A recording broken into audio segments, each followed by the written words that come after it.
여러분들은 군에 대해서 얼마나 알고 계신가요? 오늘은 군에 대해서 한번 알아보겠습니다.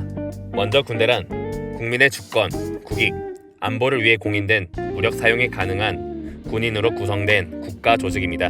군대는 물리적, 폭력 수단을 합법적으로 독점하고 있는 최상위의 권한을 가집니다. 군대는 최소한의 국가 안보를 위해 반드시 필요하지만 무력 집단임에도 불구하고 평화를 추구하는 것이 가장 이상적입니다. 군인이란 군대에 소속되어 있는 사람, 국민과 국가에 헌신하고 고도의 숙련을 요구하는 전문 직종이며 육체 노동의 최고위 직종입니다. 기본적으로 정식 국가의 정규군에 소속되어 있는 사람들을 칭하며 보통 돈만 받고 싸우는 용병은 이렇게 칭하지 않습니다. 대부분 남성 군인이지만 여성 군인도 있습니다. 군대와 경제와의 관계. 군대는 엄청나게 돈을 많이 잡아먹는 소비 조직입니다. 당장 전투기, 전함, 군함 등 장비를 갖고 있는데 이것들은 한 대 가격도 억 단위는 기본일 정도로 고가의 장비들이며 이를 운용하기 위해 필요한 기름이나 유지비만 해도 엄청난 수준입니다. 전차는 한번 시동을 켰다가 끄기만 해도 자동차의 예비 연료통을 한 팩 잡아먹는 수준이고 전투기는 아예 기름을 들이붓는 수준이죠. 게다가 군대에서 훈련 시 사용하는 각종 탄약들도 상상도 못할 만큼의 양이 소비됩니다. 게다가 기본적 인권이 보장된 국가의 경우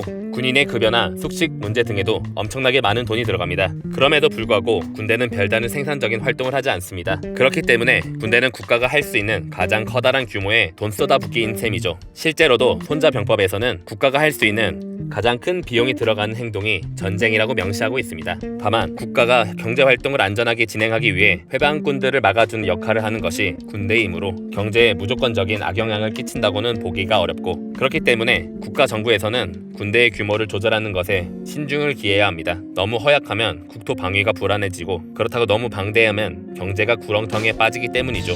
그렇다면 정확히 군대와 군인은 왜 필요할까요? 이 이유에 대해서 영국의 유명한 소설가 조지 오웰은 이렇게 말했습니다.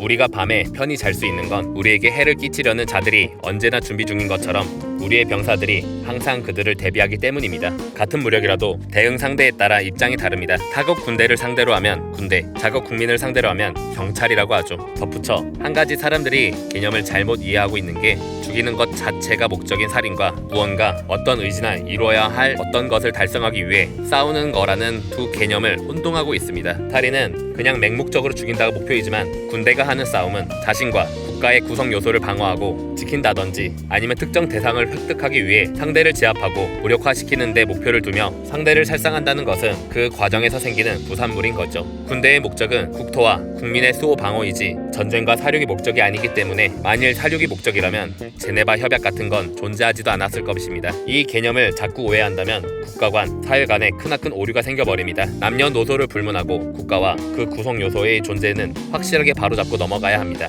더구나 국민이 국가의 방향을 책임지는 자유민주주의 체제에서는 이에 대한 오해나 무지는 죽음과도 같습니다. 그리고 어느 정도의 군사력은 전쟁 방지에도 큰 힘이 되어 전쟁이 발생할 확률을 줄입니다. 역설적이게도 전쟁을 수행하는 조직인 군대가 오히려 전쟁을 막고 있는 것입니다. 다시 말해 군대는 국가가 드는 일종의 보험이라고 보시면 됩니다. 보험 자체만 놓고 보면 평소에는 돈만 먹고 전혀 쓸 데가 없지만 급할 때는 도움이 되지 않는가? 군대도 마찬가지로 보험처럼 최악의 상황을 대비하는 수단입니다. 또한 현대적인 의미에서 군대는 전쟁 이외에 국가적 비상사태에 대한 받침목으로서 재해 구호, 치안 유지 등을 담당할 최후의 수단의 역할을 중시 가정하며 이는 미국의 인종 갈등, 중국의 자연재해 등 일반적인 내부 조직의 관할을 벗어난 곳에서 중요한 역할을 수행합니다. 특성상 구성원들이 신체 건장한 장병들이 대다수이기 때문에 자연재해 복구 등 힘이 많이 필요한 일에 동원되기도 합니다. 소방수 등의 재해 복구 조직, 경찰 등의 치안 유지 조직이 이를 대체할 수 있다고 생각할 수도 있습니다. 그러나 재해 복구 조직을 평상시에 따로 비상시에 따로 쓸 인력을 유지하게 되면 국가 재정을 낭비하는 꼴이 됩니다. 경찰이 군의 역할을 수행할 수 있을 정도가 되려면 군대급의 규모와 무장을 갖춰야 합니다. 이게 바로 일본의 자위대 개념이죠.